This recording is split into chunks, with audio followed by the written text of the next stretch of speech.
Fala pessoal, tudo bem com vocês? Mais uma vez aqui, de volta ao canal Investindo com Visão.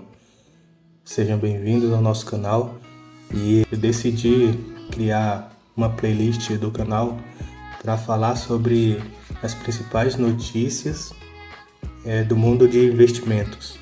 Então, para aquela pessoa que ou não tem tempo, né, ou às vezes não gosta mesmo de ficar acompanhando, lendo as notícias, os sites de notícias, então eu decidi fazer esse vídeo aqui para que essas pessoas aí tenham mais praticidade na hora de ficarem antenadas aí e a par das notícias do mercado financeiro.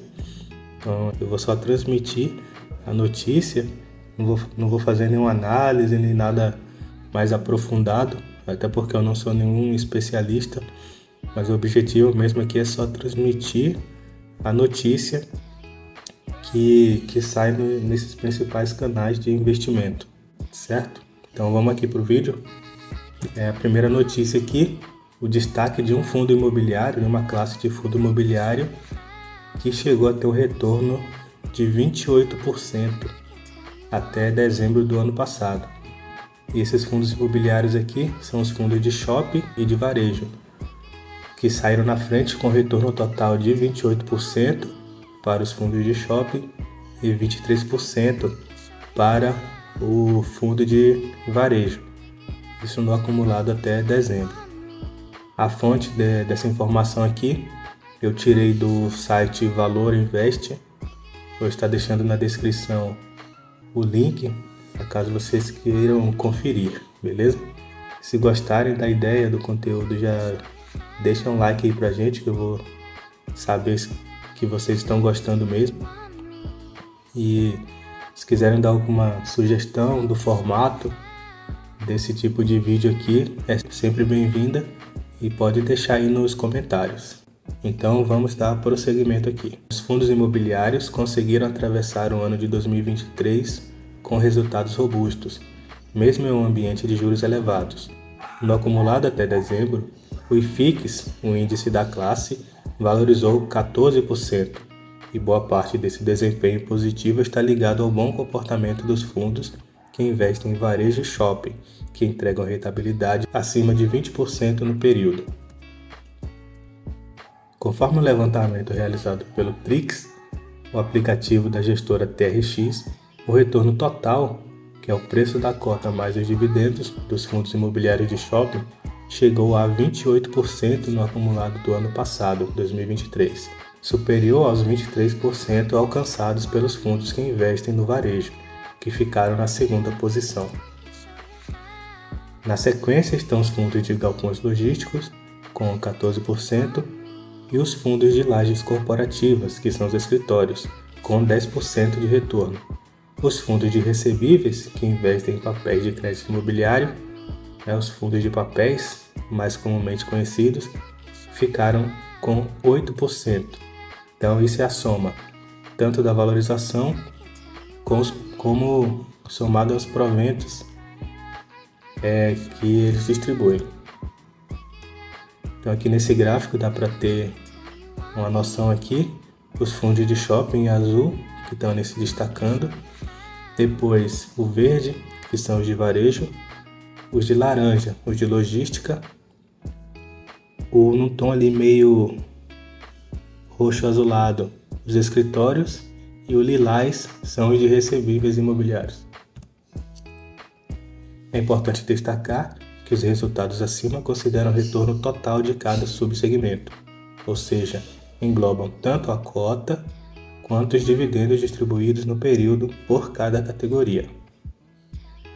Caso fosse considerada apenas a rentabilidade sem os dividendos, os fundos imobiliários de shopping também ficariam na frente, com 16% de retorno, contra 10,7% dos fundos de varejo e 2,76% dos fundos de galpões logísticos.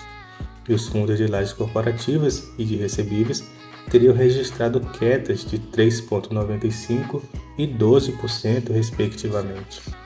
E aqui, no gráfico de retorno sem os dividendos, a gente percebe em azul Os shoppings continuam na liderança, em azul com o primeiro colocado ali. Os de varejo, em verde. Abaixo, os de logística em laranja. Seguido dos escritórios. E por último, os de recebíveis imobiliários. Passado o período da pandemia, os fundos imobiliários de shoppings foram beneficiados por uma demanda reprimida, que levou a uma rápida melhora operacional dos ativos, com alguns fundos, inclusive, superando o patamar pré-pandemia. Os fundos de varejo, por sua vez, conseguiram gerar valor por meio da venda de imóveis, motivo pelo qual entregaram bons rendimentos em 2023. Ao contrário dos fundos de shopping e varejo, diz Gabriel Barbosa, sócio e membro do Comitê de Investimento do TRX, os fundos de lajes corporativas não têm conseguido engatar um movimento de recuperação, além do setor ainda sofrer consequências da adoção do home office durante a pandemia. Muitos fundos de escritórios possuem portfólios em regiões secundárias e enfrentaram problemas de vacância. Os fundos imobiliários de recebíveis, por sua vez, viveram uma montanha-russa em 2023. No início do ano, a classe foi pega de surpresa pelos problemas financeiros de varejistas, como as Americanas e da empresa Light, diante de um cenário de juros elevados por mais tempo do que o esperado. A crise se espalhou pelo setor de recebíveis e outros devedores declararam falência ou necessidade de mudança nos cronogramas de pagamentos e dívidas ao longo do ano. Outro fator que explica o desempenho dos fundos de recebíveis é o enfraquecimento da inflação durante o ano. Conforme explica o sócio da TRX, como a maioria das carteiras é atrelada ao IPCA, os fundos foram prejudicados pelo patamar baixo da média histórica brasileira da inflação em 2023. Olhando para frente, no entanto, o especialista acredita que os fundos imobiliários em geral têm potencial de valorização neste ano. Por trás do pensamento otimista está o ciclo de cortes da Selic, que tende a provocar uma influência benigna entre os ativos da classe. Segundo ele, abre aspas, ainda conseguimos enxergar descontos nos fundos de tijolo, que foram os grandes destaques de 2023, mas também acreditamos que os fundos de papel, que ficaram para trás em 2023, podem surpreender positivamente com a queda da Selic, fecha aspas. Então essa foi a notícia aqui, pessoal.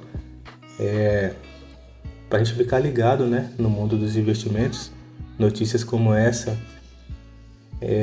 são de grande relevância para as nossas decisões sobre quais ativos nós devemos investir.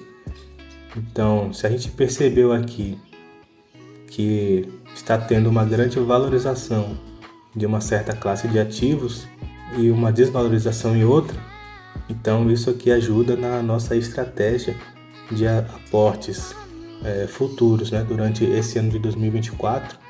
Então a gente vai ter uma ideia mais clara, né, de como se portar e de quais decisões tomar, em que momento tomar, sobre aonde vamos estar aportando durante esse mês de 2024. Então é isso aí, pessoal. Obrigado por nos acompanharem. Se você gostou desse tipo de vídeo, dá um like. Se você acha que deve ser feito de uma forma diferente, coloque a sugestão abaixo aqui nos comentários e considere se inscrever no nosso canal também para estar nos ajudando. Obrigado aos inscritos, obrigado por nos acompanharem aí e até o próximo vídeo. Um abraço, até mais.